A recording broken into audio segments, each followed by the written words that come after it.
सुना सुना सुना सुना गो महिला दीदी, अरे चाहे अब पानी बरसे चाहे बरसे लाठी, सभी दादा दीदी मिलकर रहेंगे एक साथी।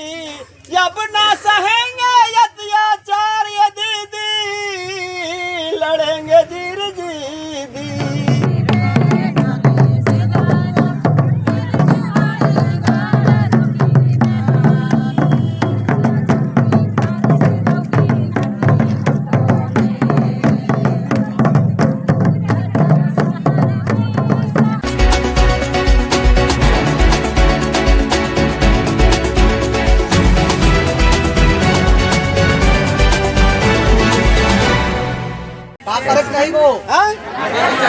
अरे चाहे ना यार का है, हम इनके गांव में जो सामुदायिक पट्टा मने मिलता है, जितना हमारे गांव में जंगल क्षेत्र है जरा रकबा को होती 200 एकड़ 500 एकड़ 2000 एकड़ 5000 एकड़, ओकरा प्रबंधन करे के लिए ग्राम सभा भी दिए है, लेकिन वह टवा सरवा तहने मटिया के रख ले वो कोई ने कि काजन दे देवे तो हमारे बापा के जमीन में घट जीते सेहल ना दियल खोजो, लेकिन ना ही छोड़बो रे बेटा, काहे कि रामगढ़ गोसा मायल है गोसाई के, बुझला नहीं। अरे है बगल में चटर है, चटर पटर नहीं छोड़बो। तो हम ज्यादा ना बोलबो, बड़ी हमारे दादा साहब हथे, तो हमरा कल तो एक ठो गीत सुनावे हमरा तोहिन के सुनाई दो। ओ हमें अच्छा ठीक आए दीदी ते गीत सुना दियो। हम गईबो ने और जकरा बेस ना लागतो ने जाखन करिए यहाँ ना तानी पुना राती परसन खाई लिया बेस तो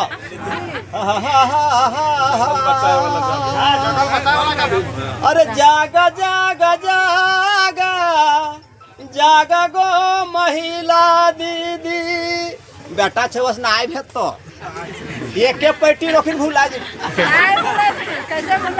जागा जागा जागा जागा गो महिला दीदी, अब ना सहेंगे अत्याचार ये दीदी, लड़ेंगे जीर जीदी।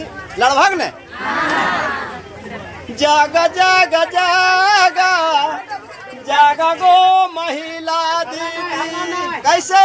अरे चाहे अब लाठी बरसे चाहे बरसे गोली, चाहे अब लाठी बरसे चाहे बरसे गोली, सभी दादा दीदी के मुंह से निकले एक बोली, पटवा तो लाई के रहबा ये दीदी, लड़ेंगे जी।